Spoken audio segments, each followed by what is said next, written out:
Anyway, we plug it in, put it on the bar, and just go and sit, and the bar's like completely dead, and I'm like freaking out, like pacing up and down, like just spent a year of my life like building this thing, and like no one's going to use it. And suddenly the bar starts to fill up, and a few people kind of come in, and then just some random dude just walks up to the station, like looks at it, gets out his phone, downloads the app from the app store, and then just rents a battery. And it was that moment when I was like, oh god, we're onto something here, like this is going to be big.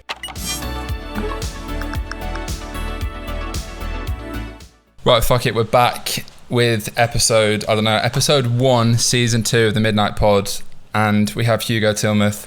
As usual, I've done fuck all research about my guests, and I like to get to know them on the spot. You might notice we have a new setup, which I've been getting gassed about for the past half an hour. Beanbags, new light, the OG Neon Beach sign. I'm super comfy here. Yeah, loving life. And 2 new blue neon-esque bars. This is probably the vibe I always wanted with the pod. Never quite got it right, but I feel like this is way cozier than before. Yeah. And sun's going down, neon's going up. Love it. This is exactly the vibe. Yeah, it's actually 11 months almost to the day since the first ever episode, which is fucking mad. Wow. And that was the Neon Beach episode, which I think you have to watch now, because Hugo said he knew about the brand but didn't know about the scandal, which is actually probably a nice compliment for once regarding that business. But yeah, I guess to dive straight into things, you're not an ecom founder, which is a bit different, but I have an experience of ecom, which I'll tell you about. Yeah, just pull that mic a little bit closer. Yeah. About there, sweet. But yeah, I'm trying to expand the pod. Lucy is now booking. If you're watching, thanks for booking, Hugo. The first Lucy's legend. Yeah, great. And yeah, trying to expand into like different founders. As with a lot of founders in London, we feel like we probably have a lot of mutual friends, network, etc., etc. And yeah, I'm just interested to hear your story, really, because raise a shitload of money, have a cool business. You're only like 3 months older than me, which fucking makes me feel either very unsuccessful or very old at the same time. Likewise. Yeah, it's all relative. But I guess first question, as always, is who are you, what do you do? And we'll dive into a billion things. Yeah. And just tell me everything. Hopefully you can fill up a good hour plus of content, because I'm rusty after 2 months no pod. Love it. So a bit of a crazy journey so far. Synopsis is 5 years ago, founded a business called Charged Up. Phones run out of charge when you're out and about, so we solved it by bringing the Boris bike model to phone charging. You rent a power bank in a pub, bar, wherever, pick it up, it's all charged, ready to go, plug it into your phone, drop it somewhere else, and yeah, launched that business, scaled it to over 3,000 locations all over the UK, internationally, etc. COVID hit, tried to kill us. We built a sanitizer brand doing £1 million a month, sold that business, and now we founded a third business called Served Up, which is basically doing payments in hospitality, making it easier to order a pint, pay for it, and yeah, that's basically the journey so far. It's been a wild 5 years, lots of learning, and so 3 things primarily. Yeah. The phone charging, sanitizer, temporary business, which you exited from. Yep. And then you've got the EPOS stuff. Yep. So how does that even come about? Because ecom for me, like how I got into the shit I do, was always very like, I used to design logos, then I had a t-shirt brand, then I had another brand, and sort of just developed gradually. But like, where'd you come up with the idea to get into something which sounds very like tech and money heavy? Yep. I would imagine, compared to other stuff. It's different to starting just a Shopify store and sort of gradually scaling, which is what I did initially. Yeah. But like, where's that come from? I saw something online about it was like a uni project. It kind of was, so I did a tiny bit of research. Yeah. So it's a weird one. I was at uni, I was doing masters in renewable energy. I was studying like how batteries work and all this crazy stuff. I realized pretty early days that I didn't want to be an engineer. Like, I always wanted to do something in tech. I interned at a load of tech companies. One of them was a company called Tilmouth, doing payments, allowing you to pay back each other. Yeah, super cool company. Eventually got acquired by Airbnb, but I learned like loads working with those guys. I built like a ambassador network at my uni, and had a great time learning about basically how tech companies work. And off the back of that inspiration, another company as well, and I basically was like, I don't know, it seems like there's very low risk at just trialing something. You know, I'm coming out of uni.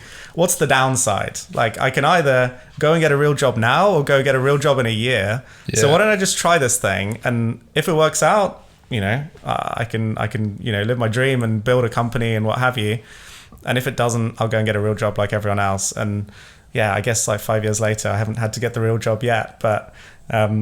Yeah, it was a bit of a kind of rogue one to just go straight into the tech world, but I think it all came originally from I was basically running out of charge. Like the original story is I was at Lord's Cricket Ground. Is this a real story? Or is this like a PR story? This is actually a legit story, slightly twisted for PR. I'll tell you the twist, but I was at Lord's Cricket Ground and I was waiting. I was for some reason I thought I was going to apply for a job at Microsoft. Like terrible idea. Anyway, I was waiting to hear back from them for this job, and you know my phone was going down and down, and I was waiting for this email to come through later in the day, and I ended up basically like I was too paranoid to like let my phone go out of charge, so I went out, bought a power bank from some random shop, and yeah, basically paid 20 quid as a student to charge my phone for one day. And I just had this was like 6 months, maybe a year later, I had this light bulb moment of, you know, surely why would you pay 20 quid to charge your phone if you could just borrow a power bank? Like, you know, I was using Boris bikes every day, going around London back in the day when they didn't have, you know, sharing scooters and all this kind of stuff. I still sharing use Boris cars. bikes. Yeah, they're great. Like, They've got them right downstairs. Yeah, but like this idea that you can just like pick up the bike, use it, and then drop it off somewhere else. I just thought that was super cool, and it's obviously better for the environment because everyone doesn't need to like own a bike themselves. It's way more convenient, and you know, this kind of usership model, it wasn't really a big thing back then, but it's obviously come in and become huge with like Bird and Lime and, you know, all these like scooter sharing, Zipcar. You know, there's loads of companies jumped on that kind of sharing economy model. Yeah. And I basically wanted to bring that to batteries. You know, I thought power banks, it's way cheaper products, like it's £10 for a battery or whatever, you know, and then you put them in a little dock or something, build an app. The app shows you where it is and then allows you to release a battery. Built all of that stuff, you know, with a team out in India for the development stuff, and then you know, flew out to China, found a factory out there, like had some crazy times doing all of that. Yeah, I've been to China, it's chaos. I love it. I absolutely love it. It's so cool. But yeah, it was all kind of very like makeshift. Like I didn't know what I was doing, you know, and it was just kind of, you know, asking people questions, Googling, just figuring it out as you go along. But yeah, somehow we managed to get a product to work and launched it. Quick one, fellas. You probably heard a few months ago I dropped an ecom course, a very fucking guru of me, but it's not that. I promise you, 0 to 1, how to start a brand from scratch with no budget, some budget, a bit of budget. Take your idea from a bedroom to reality to potentially 7-8 figures in sales, like I've done a few times, based on my 7 years of experience in the trenches and my current experience building my current brand, Space Goods. It's no bullshit, no frills. We've had like 75 people go through so far. Not a single person has asked for a refund. Plenty of people have actually built some seriously impressive shit. Covers every aspect of the business. Not just the front end stuff like most gurus on YouTube and Twitter are talking about, not just product, market and all that shit, but the real shit, the logistics, the back end, the supply chain, the customer service, the finances as well. This covers the whole spectrum, every part, 12 hours of video. If you're interested in scaling a brand 0 to 1, actually turning your idea finally into a reality, then click the link below, go check out Learn Real Commerce course and let me know what you think. I'll be glad to have you in there. Let's fucking go. Because one thing I initially think, and it's obviously wrong, like as iPhones and stuff have got better charging, did that become did you ever think this product is becoming potentially more redundant? I think or is that requirement long term, like surely they have to figure it out. But since we started, like obviously if you buy like the iPhone Max Plus, you know, whatever. 13 Pro Max, I've got 3 of them. Yeah. If you buy that one, obviously it has great battery like for a year, but most people aren't buying those. Like the majority of people are buying like a secondhand one, or they keep it for like 3-4 years, whatever. And you know, the data shows it from our network. Like our rentals per site have only gone up over the years. Like people continue to use it. So yeah, Apple keeps claiming that batteries are getting better, but like I don't see it yet. Yeah, interesting. And where did you put them initially? Like how much of a business was this like straight away? Like what was the pipeline? Had you finished uni or what? Yeah, so I finished uni. I had like 300 quid to put into the company, like literally nothing to start this thing. Enough to register a domain name though. Yeah, exactly. Yeah. And first bit of money actually came from the uni. I pitched to Exeter Uni and was like, guys, I want to start this company. And they gave us $5,000 or something to like kick it off. And we had to like prove a load of stuff, write a business plan, all this kind of stuff. But like it was enough to get us started, which was amazing. And then then we won a couple of competitions. Who's like us? Is there co-founders? Yeah. There's some original guys who unfortunately no longer working with us. But yeah, like super helpful in early days. Is it just you now then? Of the original three that started from uni, people obviously, it's all, everyone has their different paths, and like the guys are going on and smashing it in other fields, but not in the kind of startup world. But yeah, so we kind of started that, and with like literally no money. Like we were like really kind of strapping it together. We were like sticking stickers on batteries and like numbering them so that we could then like rent them to people. Like it was really janky. Like it wasn't good. But you gotta like figure out a way of showing that people were going to pay for your products. Like I think it was actually the dude that I pitched for the money at my uni. He was like, read this book. It's the MVP, the lean startup model. Classic. It's like, it's actually so good. And, I do genuinely recommend it to so many people now. Like if you can very quickly figure out how to like prove if your business is going to work with as little money and as little time as possible, even if it's like full concierge mode. Like we went to a festival with 200 batteries with stickers on them, and we were able to make $3,000 over those days, like renting out batteries. And it's like, okay, so if we weren't there and if we just had like a unit that rented those, maybe there's a big business there. And it was like doing those little tiny tests that kind of proved not only to other people but even to us like that this was a legit business, because no one did it. Like the closest thing to it was like little charging lockers in Westfield or whatever. And it's quite a nice moment when we ripped them out and put our units into the Westfield in London. That was quite like a nice full circle thing. But yeah, like you got to do these like tiny little tests to, I guess, see if your business is going to work. And being super young at the time, you can't spend $1 million building an app and building a load of hardware to then figure out that no one cares about it. Yeah, very true. So timeline wise, you dropped out, well, you finished uni, you completed the degree or whatever. He's going to jump onto you in a second. He's in every episode. I love it. He's like the co-host. He's so cute.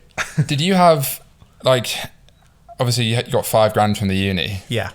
That doesn't strike me as enough to start a business and like pay yourself and shit and not have alternative income. Or did you have a job at the time initially? Like, so what was the plan? At uni, kind of going back even further, I basically founded an events company at uni, which was like proper kind of startup lessons, like trying to hire people. Events is crazy. Like it's such a mad industry. Everything's last minute. The dude that you like got to do DJing tonight, he'll just not turn up, and then you have to like find someone in 5 hours. I never got into that in uni. I went to all the events, but I never. Honestly, like I never became a promoter or anything like that. Yeah, it's kind of the like natural thing to do at uni, because it's where most of the money goes. Is like no one has much money. The money that they do have, they spend on drinks and events. Girls and money. Yeah. So yeah, basically set up it was called Immersion Events. It was great fun. We were like running the parties for most of the societies. We had like a weekly like club night. And then we threw these like big parties like once a term, and that's where the real money was. But it was sick. I saved some money from that, so I didn't have to pay myself. And I was able to do on like real scrimping. I was living with the parents, like not making it. I wasn't living lavishly, but I was able to do about a year with no salary. So we didn't pay ourselves for the first year, which is part of the reason why one of the guys wasn't able to like stay with it for a full year, because it's quite tough. But yeah, I was able to save a bit of money doing that, and then basically go into it and just like full on ramen lifestyle, like taking the train and then switching stations so that you could like figure out how to reduce your ticket bill, all of that kind of stuff. And but you've got to do it if you believe in this thing, and there's no other route. So either you prove it and get to a point where investors will give you money, or you're making enough money from it. And we definitely weren't going to get to that with a tech company that was like super small at that point. And so it was like, we just got to figure this out. And we were able to, obviously we won some more competitions, like startup competitions and stuff, getting like 20 grand here, 30 grand there, whatever. And then eventually we actually got some investors who somehow backed us. We met them through like this like Virgin Crowd Boost program, which we joined, and they introduced us. And then for whatever reason, they saw something in what we were building, and decided to back us for 200 grand. And that was like validation, I guess, that like we weren't just like some kids in a made up startup. How long into the business at that point were you, like, in terms of proof that's of like concept? 1 year. So we'd already built most of the app out. It didn't like fully work, but we built most of the stuff on that. And we'd already sourced the factory in China, partnered with them, gone out there, and been able to like actually get a product that worked ish. We need to do a lot of stuff to make it actually work, but we managed to like partner with those guys within the first year before we raised like some money. And was that still like all founders living at home, working from home, scrappy setup? Like proper scrappy stuff. I think we had an intern at that point as well, but it was like no one was paying it themselves. It was pretty crazy. And then I guess once we had that money in, you think, oh my God, we're set for life. We've got 200 grand in the bank. Pretty quickly disappears, especially when you got a hardware business. Like, if you want to order hardware, like most of the money that you get for the investment has to go straight out the door into China. As a business model at that point, how did it work? Again, my ignorance being an e-com. Yeah. How does it look? So you were buying the hardware, the charging stations. Yep. Then renting them effectively per hour on an app. Yeah, so it's a bit of a weird one. It's like our customer is like the venue. So we do a deal with, the local pub, whatever, the guys downstairs. Yeah. They will host the unit for us. So it sits up on the bar, plugged in, it has like a 4G SIM card in it, so it's connecting up. But the person who actually pays for it is the dude in the bar or girl in the bar who's like, one of their customers. So it's like B2B2C is the so term for you're it. getting paid regardless of how many people use it? No. So so the end guy who goes into the bar, he's paying £1 an hour to rent his battery. But the guys that we do the contract with, the venue themselves, they don't pay anything for it. Right, so it's quite a weird model in that sense. So like there's two customers, but only the end guys are actually paying for it. If that makes sense. Yeah. So like how quickly were these batteries actually paying for themselves? So fairly quickly? Like on a unit basis from day one. Like it was actually a crazy day. Like our first venue was in Shoreditch, just on Brick Lane. It's a great venue. And we basically we went there, I think at like 4 p.m. or something with the unit, still like talking to the tech team on Skype or whatever, trying to make sure that like it was actually going to work, and doing all these tests and stuff in the off, just trying to figure out if it was actually going to work in this bar. Anyway, we plug it in, put it on the bar, and just go and sit, and the bar's like completely dead, and I'm like freaking out, like pacing up and down, like just spent a year of my life like building this thing, and like no one's going to use it, and then suddenly the bar starts to fill up, and a few people kind of come in, and then just some random dude just walks up to the station, like looks at it, gets out his phone, downloads the app from the app store, and then just rents a battery. And it was that moment when I was like, oh God, we're onto something here. Like this is going to be big.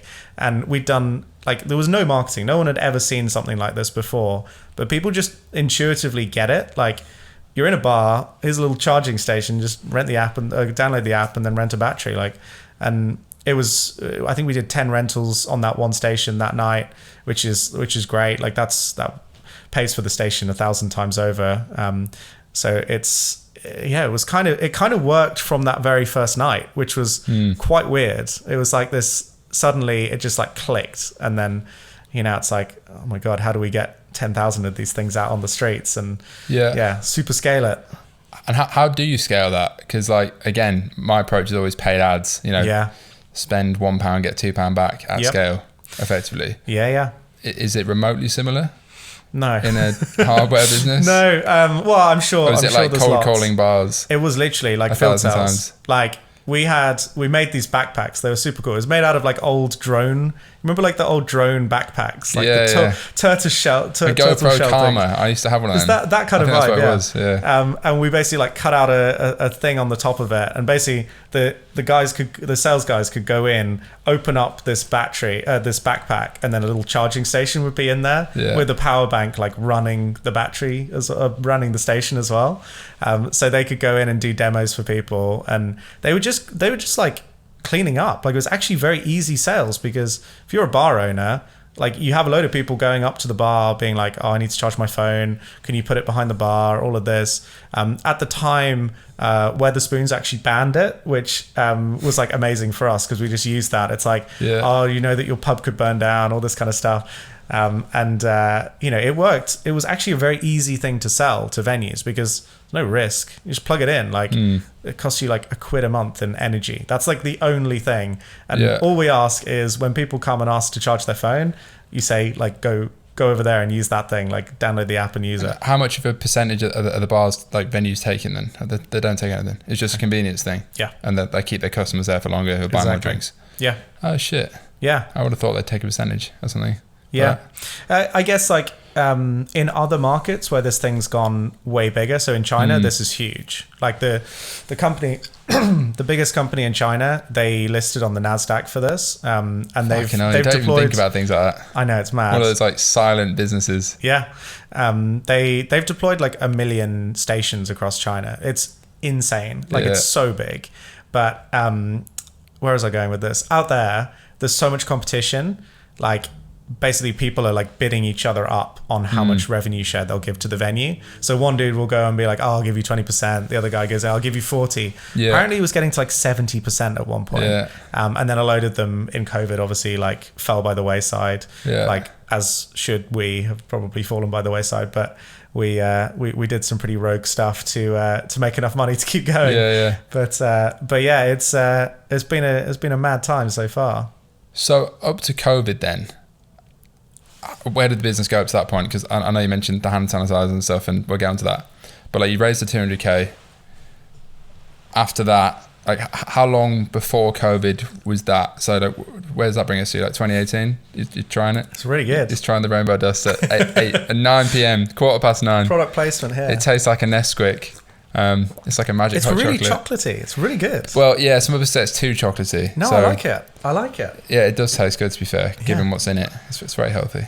It's got like 20 calories, so I could work on that. Could be calorie free. Love but that's going to keep you up till fucking midnight now, at least. That's what I need. Keep you speaking till midnight. Yeah, so up to COVID, like, timeline wise, that 200k comes in. When was that? Like 2018?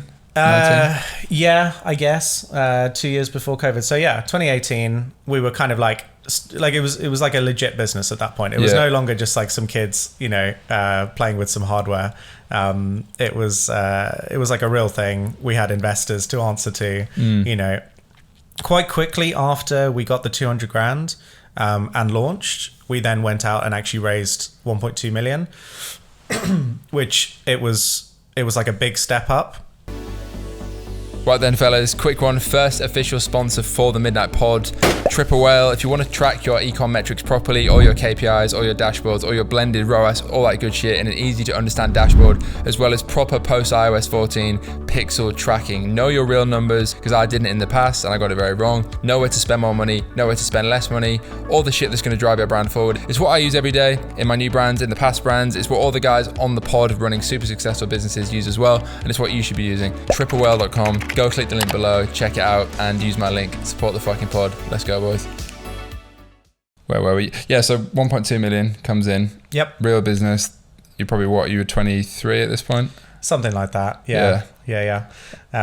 We've got investors to answer to. So yeah, in order to get that 1.2 million, we were doing some crazy stuff. Like, we got these investors on board, like angel investors. It's very, very different, like ball game.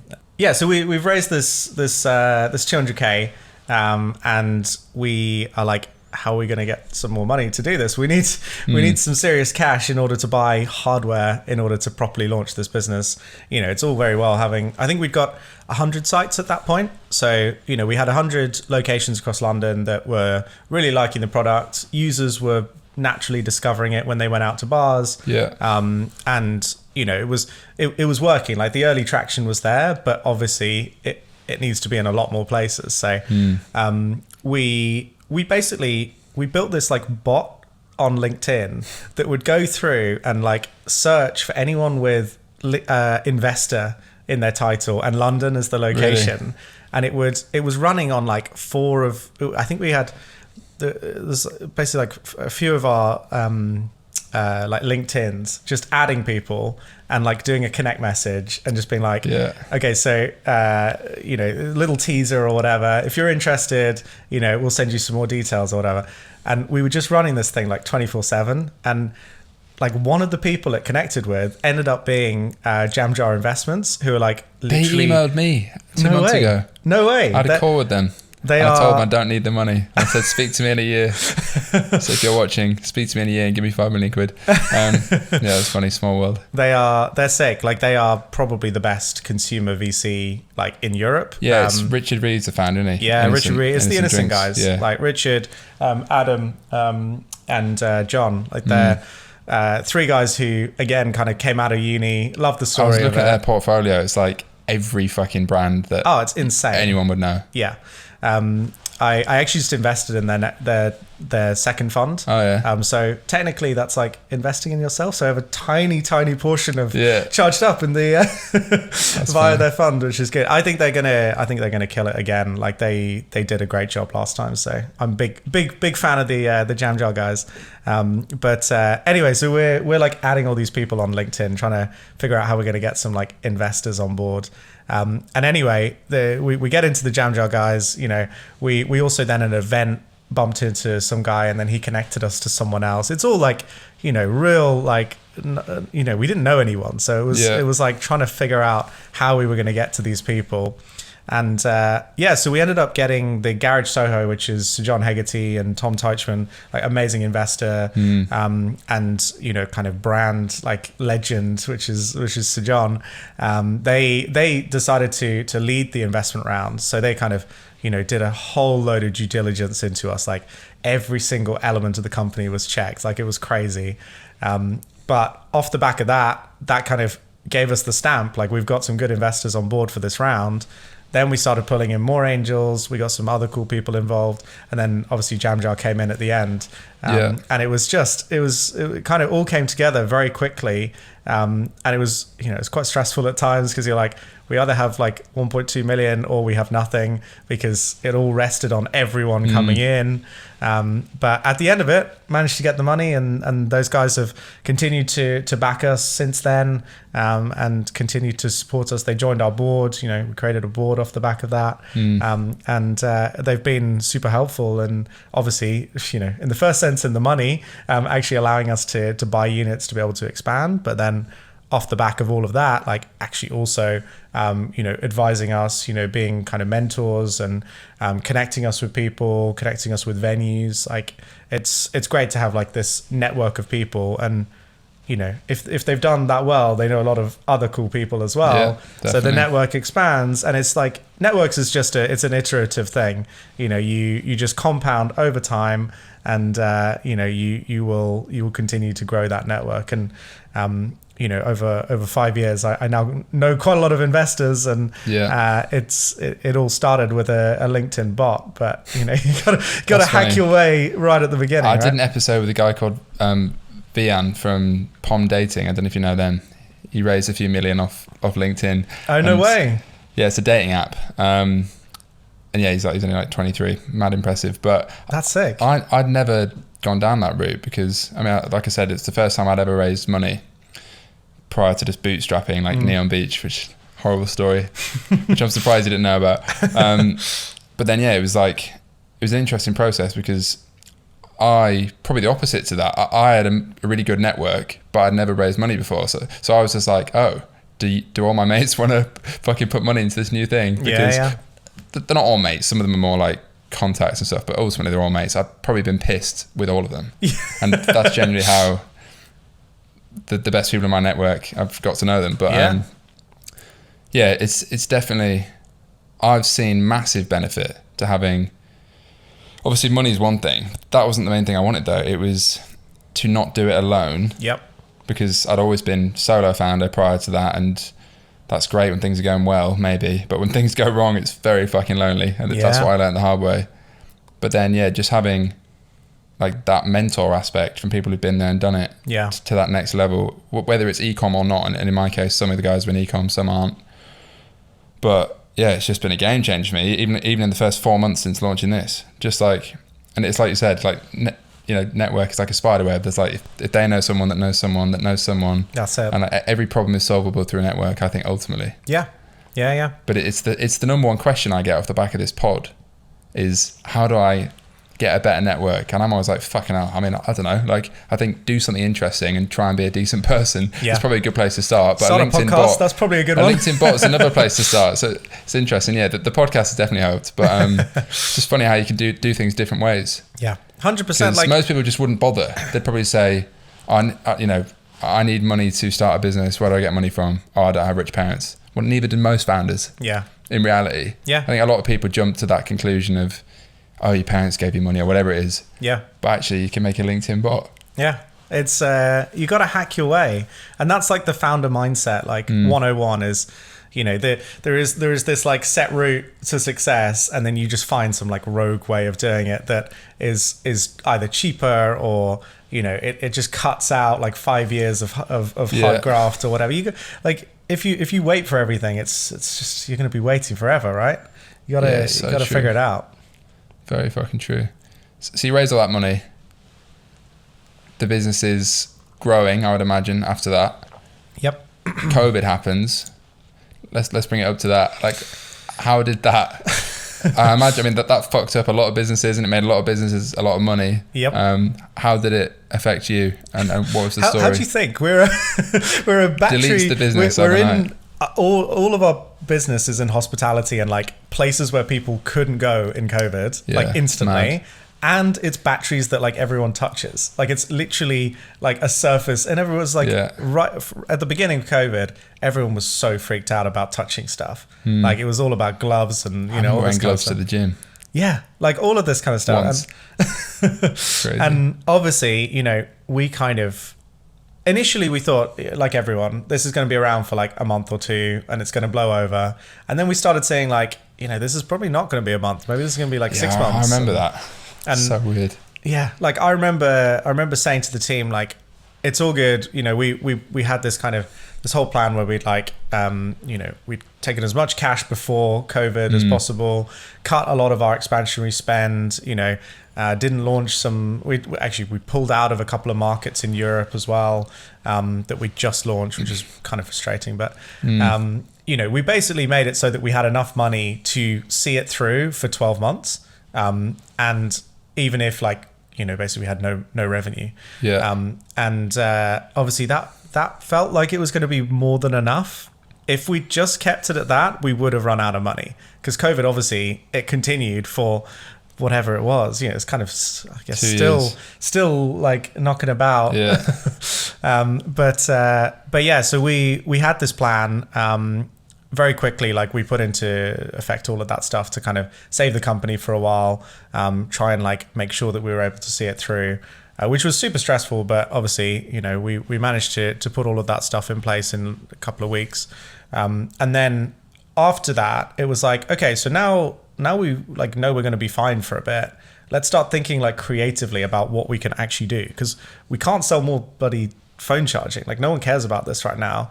They're like, all of our customers are either going to potentially lose their business, or they're going to shut down, or they're going to get sick and all this kind of stuff. Like literally phone charging is like the least of their problems right now. So we went like super kind of back to basics and got out a whiteboard, and we're just like, let's just throw any idea on this whiteboard. We had an office in Shoreditch at the time. I remember it. Like we were, actually, no, it can't have been. This must have been later. Anyway, we were like throwing all these ideas down, and it was like, okay, maybe we'll help people like sell food out of their pubs, or we'll do like beer delivery, or all sorts of like tech company ideas. Which seemed like a good idea at the time. Thank God we didn't do it. Anyway, the most rogue one was basically to, like, we'd seen what was happening in Italy, and how like people were like massively struggling with sanitizer and all this. And basically we were like, no one can get hold of sanitizer. So why don't we just figure out if we can make it? And that was like, I genuinely thought it was like the worst idea ever. But anyway, we had like some contacts in manufacturing in the UK, and we knew some gin distilleries who were making sanitizer, put 2 and 2 together, and basically converted a load of phone charging stations into sanitizer stations with this manufacturer. And this took like maybe like 3 or 4 days. Like it was a really quick turnaround from idea to like first prototype. The manufacturing partners are absolute incredible. Like they're such good guys. They were like on this journey with us from that very first day. They made the first one. We took photos of it in the office, and like showed people, some of our customers, like basically like showed them renders of it. And then we'd sold 150 of them before like the end of the first week. Off the back of that 150, we then sold 1,000 to like a load of other businesses in the network, and it's like, oh my God, maybe we're onto something here. And then it just snowballed. Was this when businesses were allowed to open up again? No, this was all pre-reopening. It was planning to reopen. It was in order to be able to reopen. Right. Yeah. All the timelines are a little bit fuzzy. It was a pretty crazy time. It was. In and out of lockdown, but we managed to basically like put together, I think, it was 1,000 units was the first big order that we did. Manufactured them. I think it was probably like maybe a week or two of manufacture, because it was all in the UK. And we had this gin distillery just knocking out like bottles and bottles of sanitizer that literally smelled like tequila. Like it was horrible stuff, like bad tequila. And basically like we were shipping it all, direct from the factory to these businesses. And then like we started to realize maybe there's actually a business here. Why don't we just lean into this? So we kind of, hired a few more friends and stuff, got a few of the sales team that we had for Charged Up. We pushed across onto this cleaned up idea. And basically like the sales were just going mad. The real big one for us, and the thing that kind of turned the dial, was when we'd like very early days, we'd been talking to TfL, like the tube guys, for Charged Up. And so we used that same contact again. Like obviously Charged Up would have taken ages to get it in, but when they needed sanitizer, we were like, guys, do you want to buy some sanitizer off us? And we thought there's no chance, like some massive corporate's going to take this. They'll have like a cleaning company or whatever. For whatever reason, they decided to go with us. They ordered like, I think their initial order was like 2,000-3,000 units. It was crazy. And that also cemented us as like the legit sanitizer manufacturers in the UK because we had the bloody TFL stamp. Yeah. Off the back of that, like Boris Johnson like went and used it, and we got a load of PR for that. And then Sadiq Khan went and used it, and we were just getting like so much like PR off the back of this crazy like pivot story because everyone was like looking for good news in amongst all of the like crap that was going on.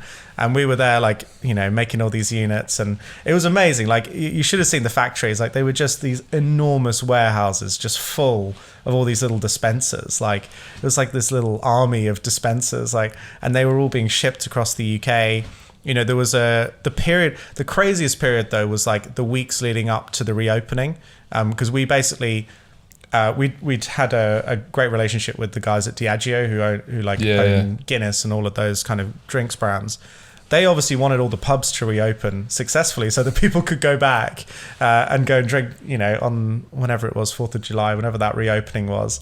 And off the kind of initial like relationship that we built with them, we said, why don't you guys pay for a load of units and then brand them up and give them out to all of these pubs. And again, we didn't think it would go anywhere. They ended up coming back to us and ordering 25,000 units and said, guys, like if you do this and you can get them out to the pubs before reopening, like we'll give you the deal. For whatever reason, we said yes, and then figured out how to do it after.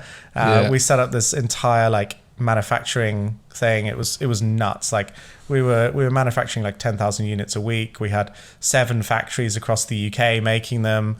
At one point we were like, I think it was 25% of I forget the name of the delivery company, like TNT or DPD or one of these guys. Like it was like 25% of their network for those weeks, because we had like, I think it was like 6 or 7 trucks like arriving at the production facilities every day and then just delivering them to venues across the UK. It was the most mad time. Like I think we got through 30 tankers worth of ethanol, like just ethanol to make the sanitizer. It was crazy. It was a bonkers time. And like obviously through all of that, it was all like crazy, but learned a great deal. Like, you know, had a great time doing it as well. It was a great distraction from what felt like the end of the world. You know, we were just there busy making our sanitizer and, you know, just cracking on. But you know, like with a lot of good things, they come to an end. And unfortunately, I think we sold everyone in the country sanitizer in the space of about 4 months. So you know, it was we had all these grand visions of like, you know, we registered what's it called, HAAS, like not SaaS but like hand sanitizer as a service, like, and we were going to do like subscription sanitizer and all this stuff. We were going to launch a consumer brand. Like we had all these crazy ideas. Did you ever think you'd go back to the main business? I always hope so, but I thought people might not want to use it, just because of the whole, like everyone was saying the effects of COVID would stick around. Like there was all of these rumors that, you know, people were never going to want to like touch stuff again and all this crap, but obviously none of that played out, thank God. But I just had no idea. So it's like, let's just crack on and, you know, make hay and all of that kind of stuff while we can. And ultimately it ended up saving the company. We were able to keep everyone in the team. You know, we had a team of like 30 odd people then. You know, it's pretty expensive to keep everyone, and you know, we didn't have to do any of the furlough stuff. So did you manage to use all 30 people in a hand sanitizer way? No. Or was it like no? So just getting paid because you didn't want to get rid of them? No, so like everyone was kind of working on the business except the tech team. Right. I'll explain what they were doing after, but I guess to kind of round off on all the sanitizer craziness, that like went from 0 to doing £1 million a month, you know, for the first like 6 months. Or well, you know, it was obviously a ramp up period, but it was very quick. It was like instantly a huge business, and then it obviously dropped off a cliff when people started going back out and realizing that they don't really care about using sanitizer.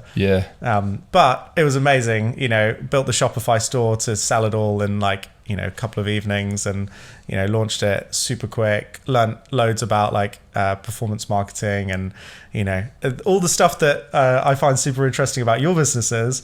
We were kind of learning that in like days on the job. So you got to do it sometimes. Yeah, that's it. But yeah, no, we had a great time doing that. At the end of it, we sold that business.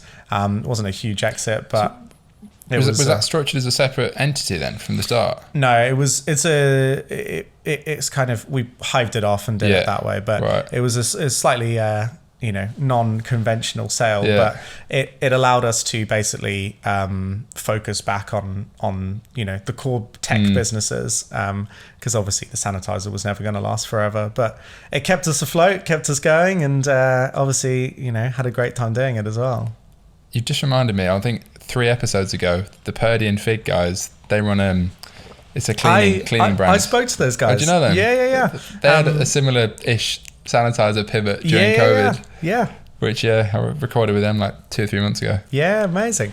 Yeah, I definitely, I can't remember if we did something with them or not, but we definitely spoke to those guys back in the day, in the crazy sanitizer days. Yeah, it's funny. Yeah, I guess everyone pivots in different ways. So back to, you sell that business off. How did the main business, the previous business, the charging stuff look at that point? So COVID's calmed down. Yeah, so I guess, Charged Up was in like hibernation for a long time. We've got all of our ops guys, all of our sales guys, working on this cleaned up thing. Clearly, like there's no tech to it. It's like a Shopify store. There was nothing for the tech team to do on that business, and we didn't really want to invest loads of time and money into the phone charging at that point, because we didn't know if it was going to be a success after COVID. So we basically we'd already started building what then became Served Up, which is payments in venues.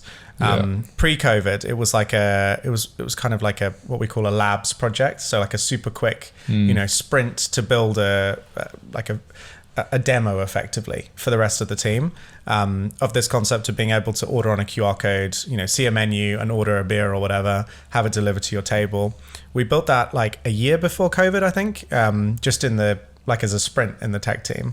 And then that was one of the like wacky ideas that went back on the whiteboard of, these are what are pubs going to need, what are venues going to need when they reopen.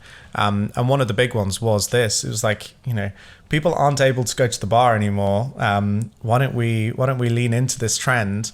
I'd always been super passionate about seeing how payments were done in China with WeChat. Like everything's so frictionless out there. You can order your food at the table. That was like 5 years ago. You could do that. I remember going to a burger restaurant and being able to like customize my burger, and it was the best experience for me because I can't speak Chinese. I could just do it all visually, and I was just like, this is incredible. Like you go to a vending machine out there and you can do it on your phone. Everything is done through the phone, and I saw that and was like, we are like so far behind in the UK, in Western Europe. Like it just felt like I'd gone back in time, coming back to the UK and returning from China. And I guess like off the back of that, and then the timing of COVID coming, it was like, if we don't lean into this QR code thing, it's never going to happen. Like we are going to miss the boat. And yeah, we got the tech team working on that. We very quickly built a product, launched it within about maybe like 6 months, something like that.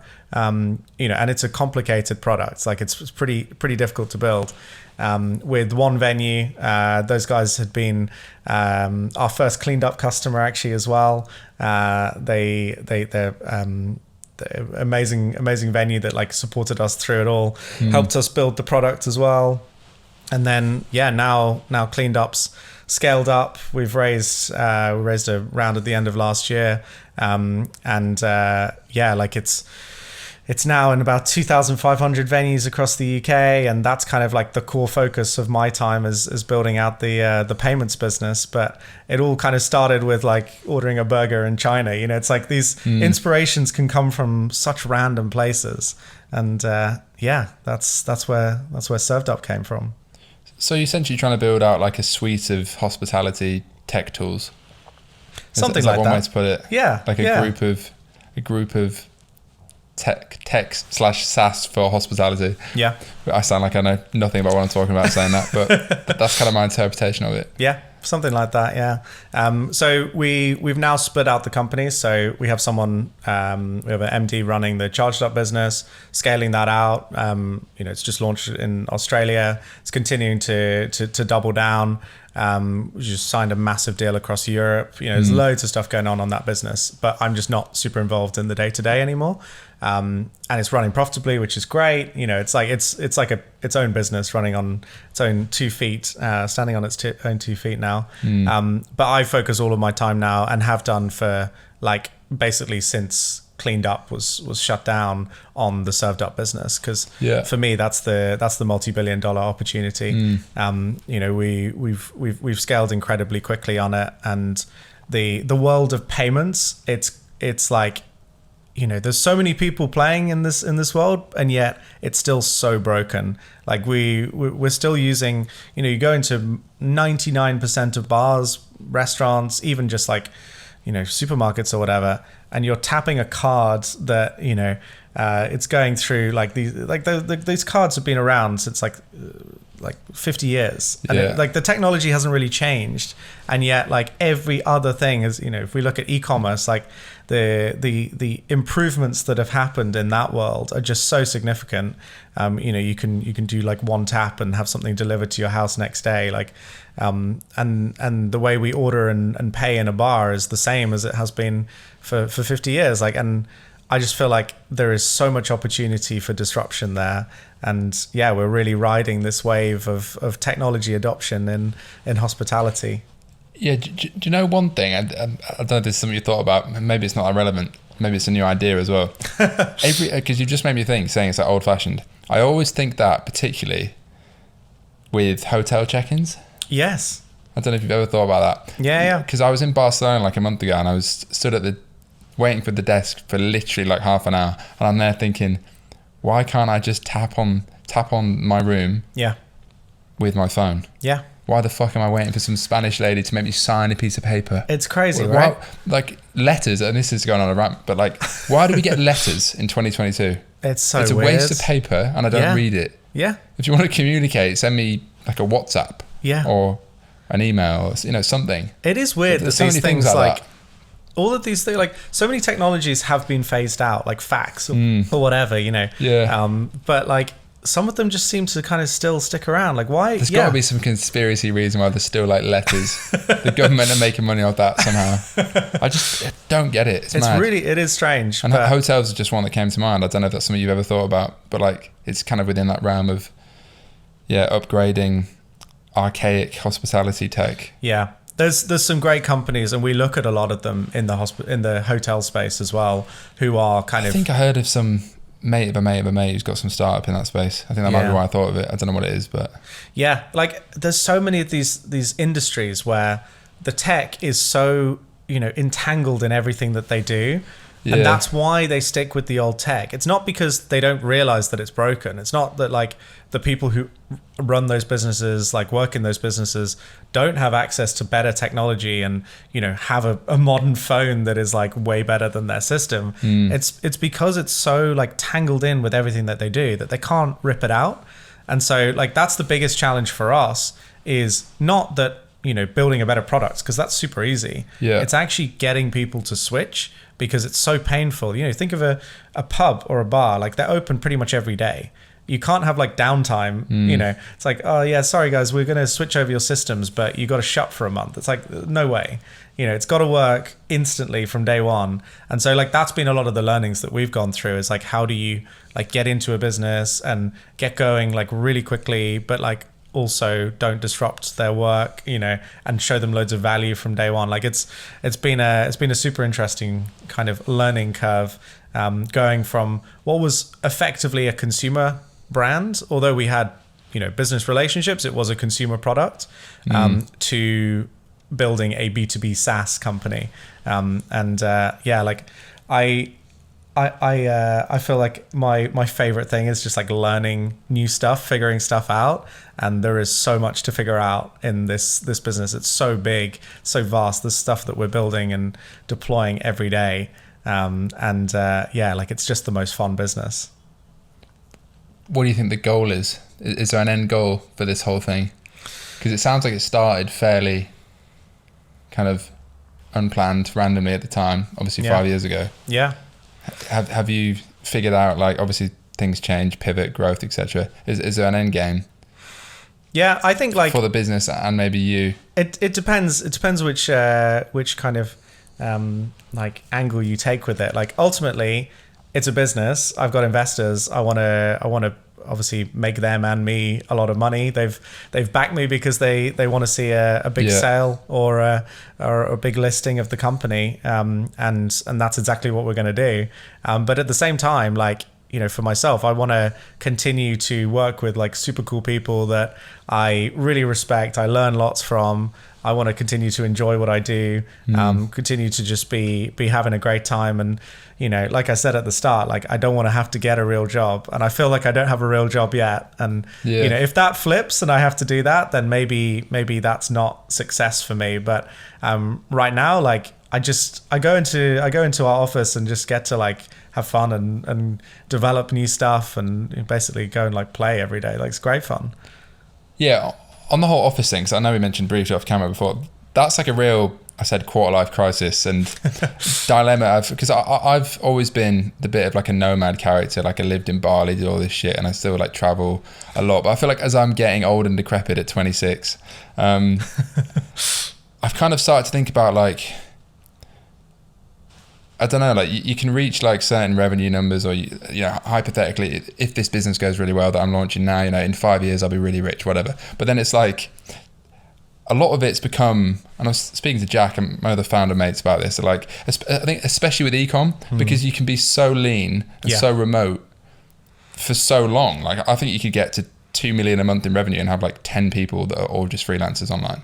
But like 100%, like you can have no employees in these businesses. But the problem with that is, and it's always something I battle with, but particularly more as I'm getting older, and maybe I want more like consistency and I don't know, like an actual date, like a work life that isn't, because obviously I literally do a podcast here, I work from here, and it's fucking like, it's like a lot of freedom, but it's like I'm thinking, Christ, like am I going to be sat at that same desk in 2 years? Like even if like the business grows to where I want it to, and it's grown really well already and so on, but it's like, yeah, that's something I'm trying to figure out, because I would love to have a massive office in Fitzrovia with polished concrete floors and a team of 50 people. But then maybe I just like the idea of that, and actually the reality would be, oh, that's a lot of payroll headache if I need 50 people in an office. And is that what people want in this working world? Do we all want to work from home in tracksuit bottoms? I'm now convinced that working from home probably isn't the best solution. No, there's a lot of debate on that. I think it's a flexible approach. Yeah, like that's the approach that we've gone for. Flexible. We don't mandate anything.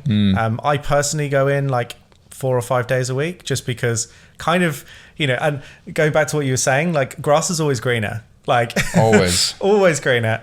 You know, I would love the idea of, you know, in my head, the idea of going and working in Bali for 6 months just sounds amazing. I love that place. Happily go and work in Canggu and just like chill out there. Canggu. But like, you know, the grass is always greener, and you know, ultimately I really did not enjoy that COVID lockdown period where you get up, you know, my mega desk set up like yours is in my bedroom. You know, you just sat there all day and you're like, is this even a real company at this point? Like that's how I felt. That is how it feels. And obviously you were kind of the same before and after COVID, so it's not as weird. Like I'd gone from going into Shoreditch every day, you know, cycling in and then walking into this office, and there's all these like great people, and we, you know, have drinks on the roof terrace at the end of the week. And you know, that was like a big part of it for me, was like having this team of people that are kind of coming on the journey with you. And all of that just disappeared, and it was like every Friday we would have like a get together on Zoom and play some like stupid Zoom quiz or something. It's just, and it was just not that fun. And I was like super craving coming back to an office.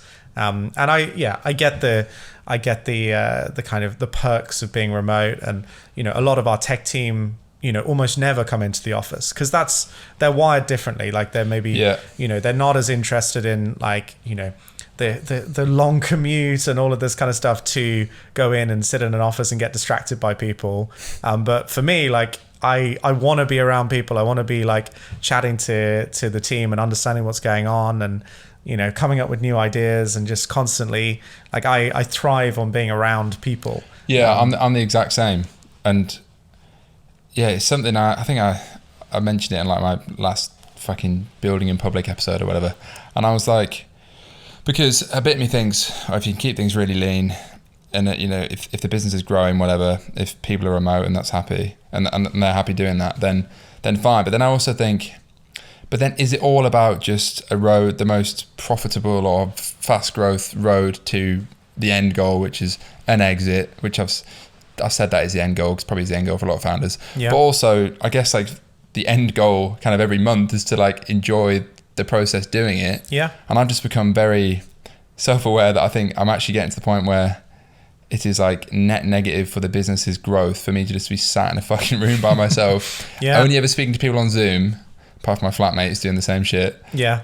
And there are many pros to that. Yeah, it's lean, whatever. Like there's like no cost involved, and I can just, I have you can go anywhere. 2-second commute from my bedroom to my desk, and it means I can go to Bali like next week, which I think I'm doing. I haven't actually booked a flight yet, but even that, like I was in Mykonos 2 weeks ago, and Marbella like a month before that, and people probably, it's classic grass is greener. And I made a video about this as well, saying like when I'm there, I want to be back home, like with more consistency.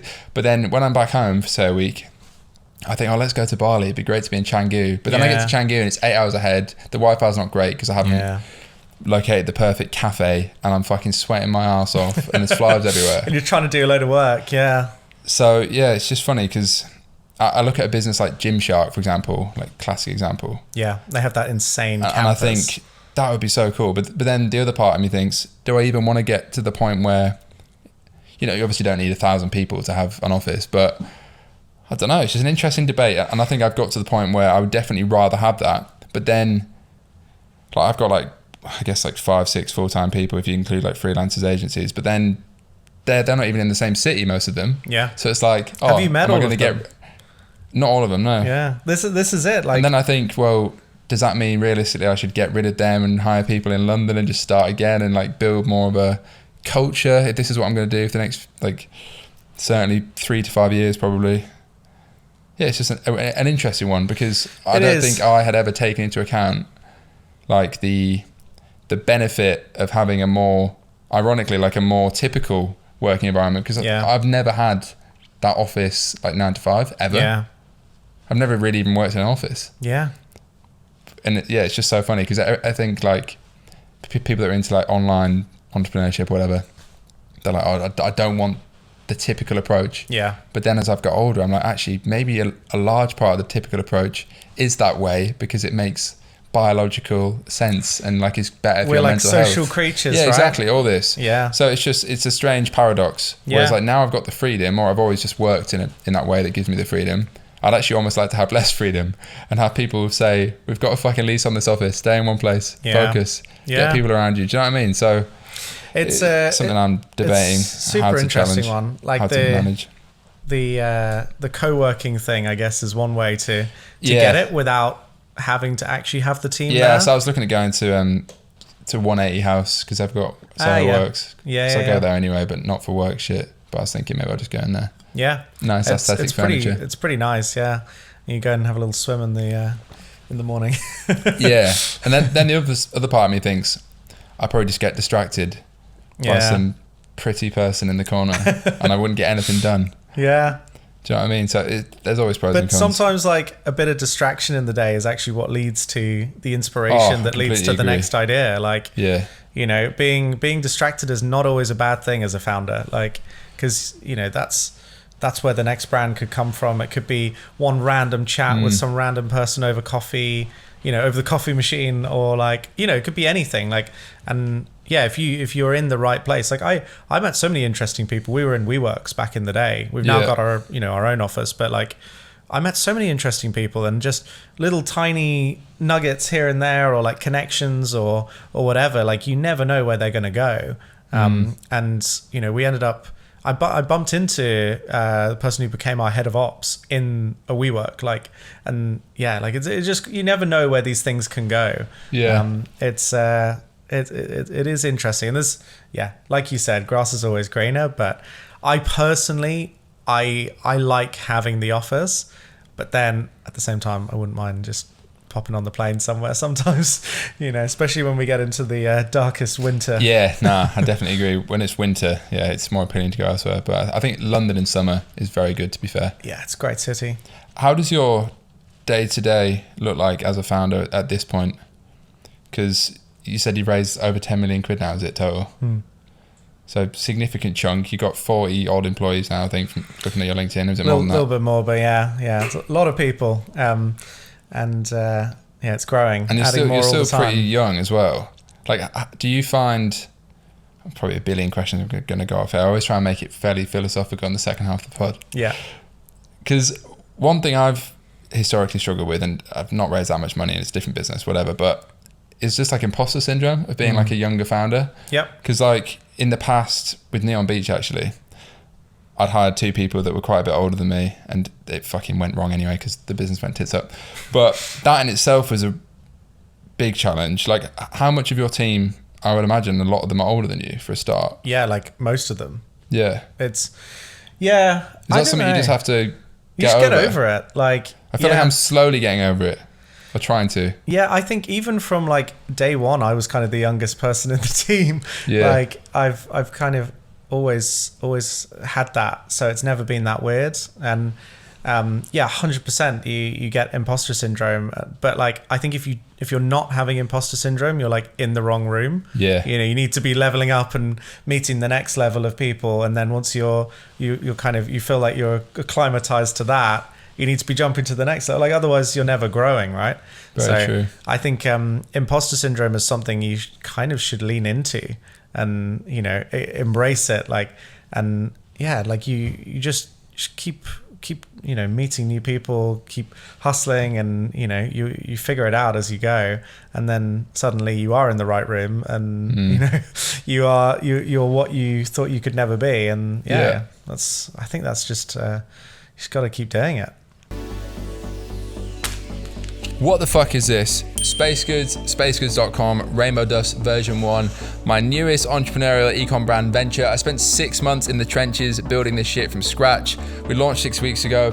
What's it all about? The next generation wellness brand with a long-term vision to essentially consumerize the pending psychedelic consumer goods market, which might sound absolutely ridiculous. We're not quite there yet. The market's massively illegal. But what is this? Rainbow Dust version 1 is an all-in-one mushroom and adaptogenic blend designed to unlock your supernatural self. Essentially, experience a sharper focus, sustained energy, zen-like calm throughout the day. It's an all-in-one powder, tastes like fucking hot chocolate, tastes delicious, works great, looks great, feels amazing. Essentially, the broader concept here was to legally imitate a psychedelic microdose, and like I said, experience those symptoms. You can mix it with anything, brownies, baked brownies with it, mix it with your coffee, have it without coffee, replace your coffee, put it into a protein shake. It's super fucking versatile, it tastes great, it replaced the stack of supplements I was previously taking, but you need to try this shit. It would definitely change the way you work, get you into that deep workflow. I obviously think that myself. Plenty of 1,000+ first customers think the exact same shit. It's not just a pretty packaging, it actually works really fucking well. Keto, vegan, all that good shit. Trust me, you need to try it for yourself. Let's scale this shit to the moon. Spacegoods.com. Get on your Rainbow Dust subscription and see how you fucking feel. Let's do it for the boys. Spacegoods.com.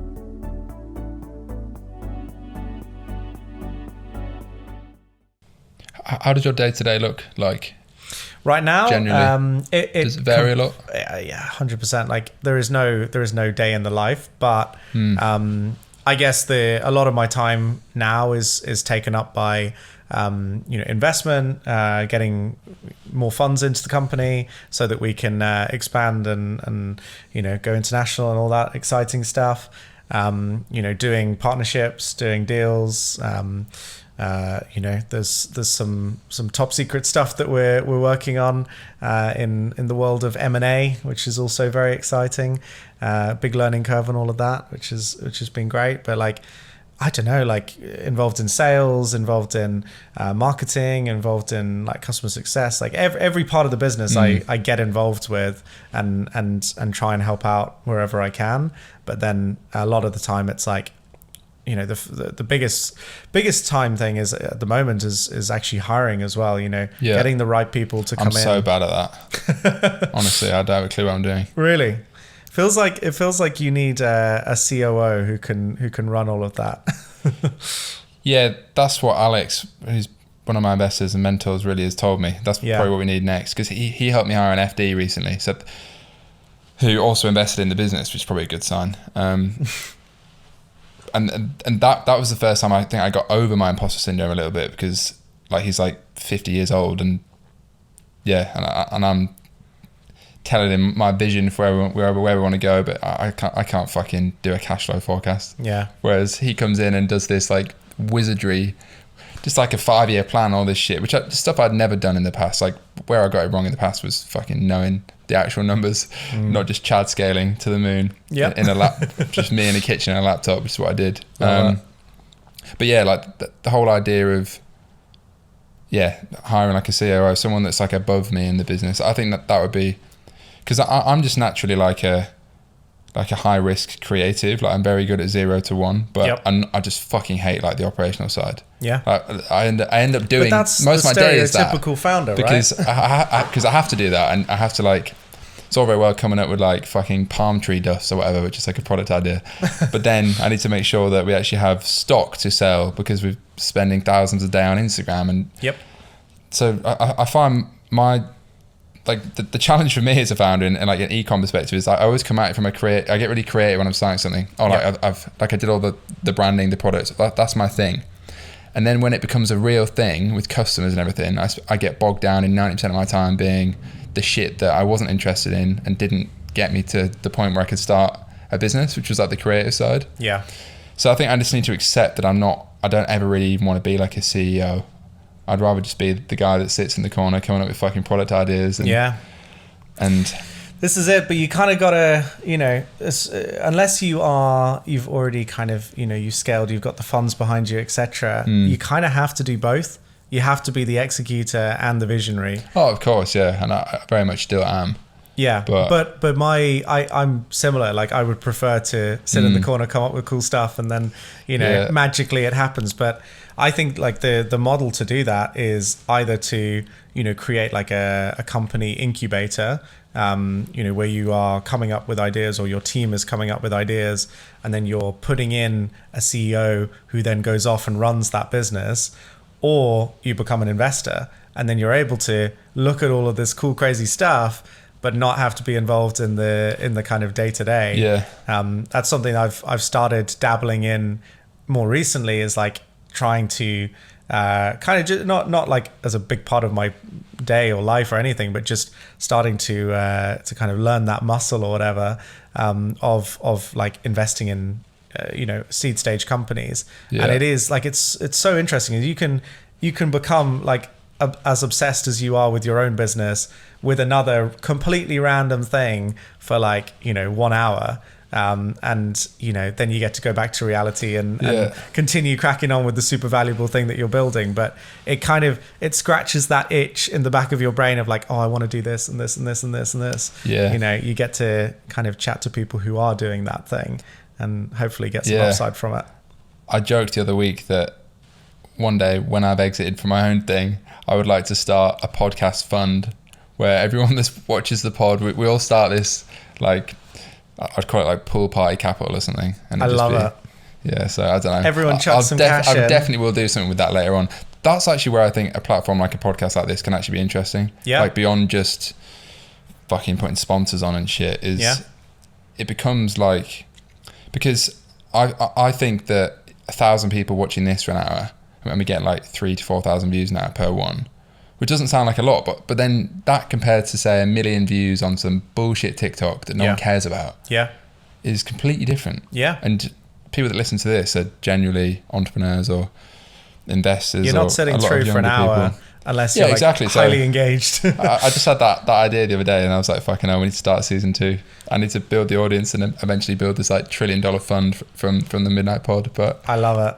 I definitely think, the My First Million guys do something similar to that. Yes, they do. Super cool. Yeah. And like the brand that they've built off the back of that podcast, obviously selling some companies, and also, but like mainly that podcast, and like I think it just shows like if you kind of get that kind of product market fit, like you've got the right audience, the right people are talking to the other right people about the thing.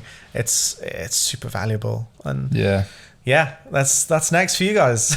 I mean, definitely a few years down the line. I mean, I was thinking, like, people have DM'd me about this, saying I should do like crowdfunding for podcast subscribers to invest in space goods, but maybe in the future. I think that'd be overcomplicated things right now. I do not want to do crowdfunding. Crowdfunding is definitely. And I've just closed another round this week of like, I guess it's just an extension to the pre-seed, whatever you want to call it. Really? Yeah. So congrats. Yeah, well, it's literally closing like tomorrow, so. It's basically the same amount of money again at a bigger valuation because I wanted to get 2 people involved. Amazing. But I'm also conscious just on that as well, because it's the first time I've, like I said, using seed legals, all that shit. I'm looking at exit scenarios with my equity and all this shit. Love it. Big fan of seed legals. Yeah. And in my head, it's always a fine line between, obviously I'm fucking 3 months in, so there's only so inflated I can get the valuation or whatever. But that balance between, in the past, I was always like, I want to own 100% because when we sell, and I didn't sell because it went fucking wrong. Had I had investors, maybe I would have dodged those errors, which is the point. But now I'm like, in 3, 4, 5 years, whatever it is, I'd rather have, 50%, even 30% of a very big pie. Yeah. And actually have a much smoother way of getting there because I've got the help and the support. Yeah. And more money along the way. So it's just interesting how my perspective has changed because, I used to be so arrogant to think I have to do it all myself. I have to own 100%. I don't want a co-founder. Yeah. I don't want anyone telling me what to do. Yeah. But now it's like, I want people to please tell me what you think because I now know how much I don't know, which probably took me 7 years and a bit of humbling myself to get to that point. Yeah. So like, I don't know what the question is really. I mean, is that something you've... Well, again, I guess in tech, it's maybe slightly different. You kind of have to. Like, there's very few very big like tech companies that have been bootstrapped. Yeah. Like there are some examples of it, but it's way harder. Like way harder because you need to spend a ton of money up front to get a load of devs. Yeah. Like it's tough to do that, and usually your first customers, you're doing it like either super cheap or like it's not done in a super scalable way, etc. But like it's just like it's grass is always greener. Like I look at these founders who are able to sell a business and they own 100% of it and they sell it for like even 10 million pounds or whatever. That's like 100% your money, whereas I have to get to a much bigger valuation to walk away with 10 million pounds, because obviously I've been diluted over the years by selling parts of the company to investors. Like it's that kind of it's always easy to look across the fence and be jealous, but I think with tech you gotta raise money, otherwise it's gonna be a long old journey.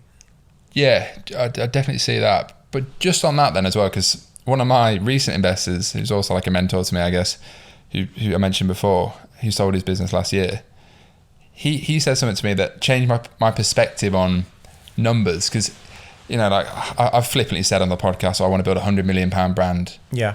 Because everyone fucking says that. It's an easy number. It's not $1 billion, which sounds silly, but it's bigger than 10 million. So let's say 100 million, whatever that means, valuation, revenue, probably valuation. But then he said to me, well, that should be irrelevant because really what you should be looking at is how much do I walk away with in what time period? Because, you could have a business worth 100 million, but if no one's willing to buy you out, then you won't got any money. You could be a broke founder. But so true. It's like that Drake bar, don't show me valuation, show me personal funds or something. And it just changed my perspective. But then at the same time, there's probably this arrogant little kid inside me that thinks, yeah, but I'd just be so sick to get to like $1 billion valuation, even if I had 0.1% equity. Do you know what I mean? Well, there is some YouTuber, I think, did that, where he actually made a company worth $1 billion by selling 1/1,000,000th of it for a pound. Yeah. So yeah, you could do that too. That's a good idea. But no, like I get what you're saying. Like there's clout that comes with having a business that's worth a lot of money. Yeah. But ultimately it's still super high risk. Like, our company's worth a huge amount of money on paper, and investors have backed us for that amount of money. But like, if we don't sell it, it's not worth anything. So it's still super high risk. It gets lower risk as you go through the funding cycle, and once you go from like pre-seed to seed, and then Series A and Series B, like, it becomes more and more likely that you are going to see a big return off it. Yeah. But anything can happen. Like, you never know what's going to happen. So, I don't know what the point is here, but I guess to clarify my ramble, I guess the question is, like, what would be your priority at this stage in life? Is it getting the business, not necessarily priority, but like, what would be the perfect outcome for you? Is it building, £1 billion plus business and you having a slice of it? Or is it like de-risking and maybe you've done that, maybe you're going to do that, I don't know. How do you see that? Because my perspective as well has definitely changed a little bit on it as I've got a bit older. It's like, it would be nice to like de-risk rather than just have this pipe dream of, I need to make 120 mil before I'm 29. Yeah. Actually, if I could make 10 mil by 29, that'd be all right. I feel like, 10 mil's a good number for never thinking about money ever again. Because that's the number that people that have made a lot more than that have told me. Yeah. And that's why I believe them. Yeah. Because, some kid on Twitter saying it, you get these kids on Twitter that are like 18 and they're like, 10 mil's not enough. It's like, mate, you've not even made 100 grand yet. So it's all relative. Yeah. So, yeah, it's interesting. Yeah, I would love that's to. That's what I've been told. I would love to have that. Obviously, not quite there yet. But I feel like, that would be a nice outcome to have. But at the same time, like, I'm super young. Like, I have so many years to go for this business, and then so many years to go for, however many other startups and, companies that I build in the future. So, I want to kind of shoot for the stars or whatever, and go for the biggest opportunity possible. I see what we're building as a multi-billion-dollar opportunity. So kind of, why not just go for it? And then, worst case scenario, you sell it and you make 10 mil at the end. That's still incredible. But it's, you kind of have to, in tech world, especially with VCs, like, they are not backing you to sell for 20 million, 50 million pounds. Like, they want to see $1 billion outcome. Otherwise, it doesn't even make sense for their fund. Yeah. They are investing in maybe 10 startups, and, they know that, like, 8 of them are going to fail. One of them's going to do okay, but then one of them is going to pay for the whole fund. That's like the economics. Like, it's pretty simple economics. And it's probably what's led to a lot of crazy stuff going on with companies that are, just way overfunded and all sorts of crazy stuff across the startup ecosystem. But that is the model. And, we've very much leaned into that model and geared ourselves up for that kind of outcome. Yeah, it's so interesting. I find the whole fundraising world fascinating, and my perspective on how to achieve like an outcome with a business financially has changed so much. Because in the past, I would be like, I need to be EBITDA profitable from month one, and maybe we'll get a 3x multiple acquisition because we're like a bedroom brand that's doing 3 million in revenue, which is like my jewelry business previously. But now it's like my focus is very much on like recurring revenue and positioning it to be a potential unicorn, like, which is why I like the whole psychedelics angle, etc., like I was saying before, and almost like reverse engineering, because it wasn't my first thing, and I stuck to e-com at least, but it wasn't my first brand, first time consumables, but like everything in terms of the market, where I think it could go, the fact that it's in the UK, where there's limited competition, all this sort of stuff, it all lends itself to, well, I think it could, really interest certain private equity funds, all this sort of shit. It's very acquirable. Should it Yep. go to plan? So yeah, I guess like I've got like a 3-year plan in my head, but it's obviously not going to go exactly to plan. Never does. It's already not gone to plan. I've had to pivot and change, etc., etc. But yeah, it's just funny how my perspective has changed because, yeah, I guess I didn't know maybe how like the capital cycle works before, whereas now having spoken to people that have been there and done that, raised all the money, been acquired, like that's better than any fucking MBA. Speaking to people that have actually done it, and I'm fortunate to have those people backing me now. So Yeah, and hopefully 100%. we'll do, and hopefully I can fucking get them a great return. So And it but goes it's back to very early networks, days. right? Yeah. Like that you learn from these people who've been there and done it. Like I've got all these amazing investors, like advisors, people who've come around the business over the years, and these guys have like, you know, like I chat like all the time to the dude who he sold Shazam to Apple, you know. Oh, shit, yeah. And like the you know, Tom Blomfield from Monzo, you Yeah, know, yeah. all these guys who've invested in the company and, you know, supported us over the years, like they've done huge things, and like I can just chat to them and run my ideas past them, and they can give me parallels from back in the day when they were going through the same problems. Like you don't always have to solve all the problems yourself. You can also lean on these OGs who've done it already. Yeah. And I've learned so much from that. And, you know, kind of the way you said it, it's like when you start off, you think you know what you're doing and all of that. Actually, It's that you curve realize of you know ignorance. nothing. Yeah. And, you know, by getting a load of great people around you, you can go so much faster. And same with team as well, you know, hiring people who are way better than you know, that's how you actually scale a business. And that's been a big learning for me over the years. Yeah, definitely. What do you think's been the hardest thing over the past 5 years? You had to pick one. And it can be personal, business, anything, just during the process. It's a really tough question. There's like literally, you know, it's the dude from LinkedIn. I think it's a quote from him. It's like you go home and stuff's just like on fire. You know, there is always something that's going wrong. Like that's the nature of it. But I think probably like that time when we thought we were going to lose all of the 3 years of work because of COVID, like that was pretty rough. And you know, we didn't yet have a plan of how to get out of it and all of that stuff. We thought we were going to have to like lose the team and, you know, lose all the effort and time that we'd put into everything.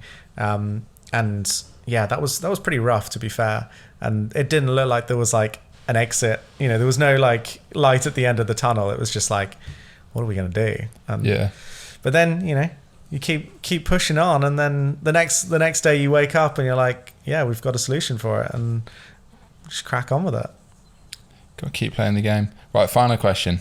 I seem to have, it's become a typical question I ask everyone now, and it's so cliche, but Yeah. it's quite a good question because it makes people reflect.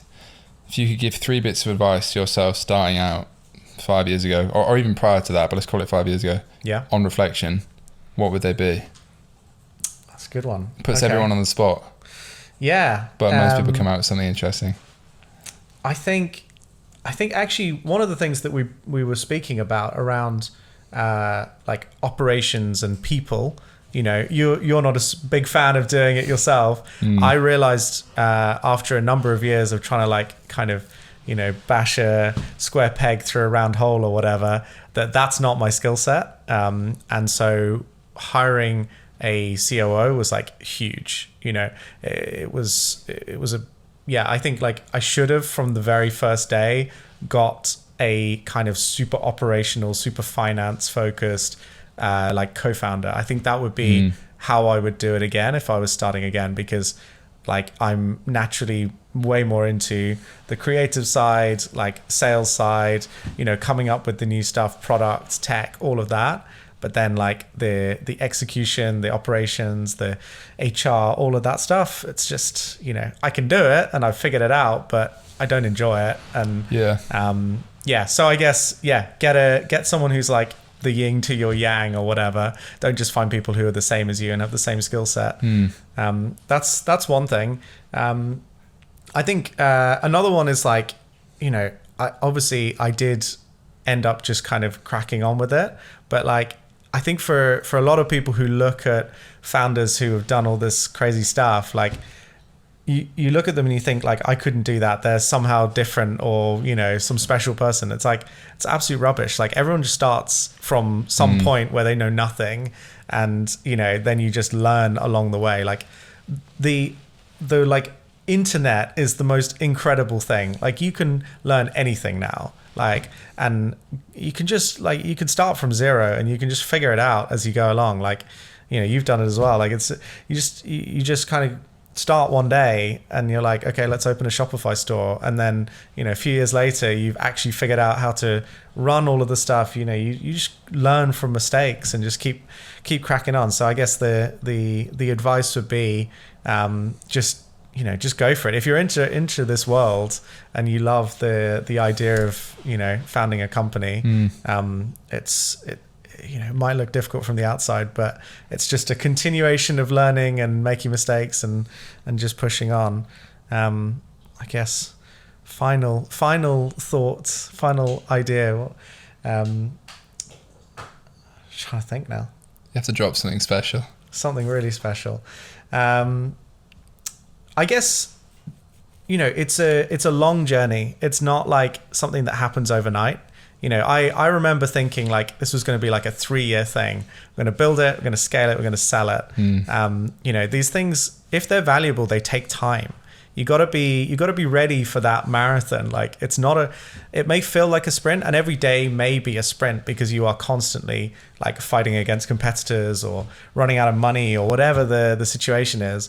Like you shouldn't relax on the job. That's not what I'm saying, but it is a marathon, and you have to think about it as like a long game, because very, very, very few businesses that are seriously valuable are built in like 1, 2, 3 years. Like big businesses are built in like 10 years, 15 years, and it always takes longer than you think. So enjoying the journey, you know, taking time to enjoy yourself, and, you know, not also, once you have enough money, starting to like actually pay yourself something that doesn't mean that you're living off ramen and, you know, not enjoying life. Like all of these things, I think you do at the beginning because you think you have to, and you have to work 24 hours of the day and never enjoy yourself. But actually, like once you've raised a bit of money and you can start to like actually, you know, like look to the horizon a bit more.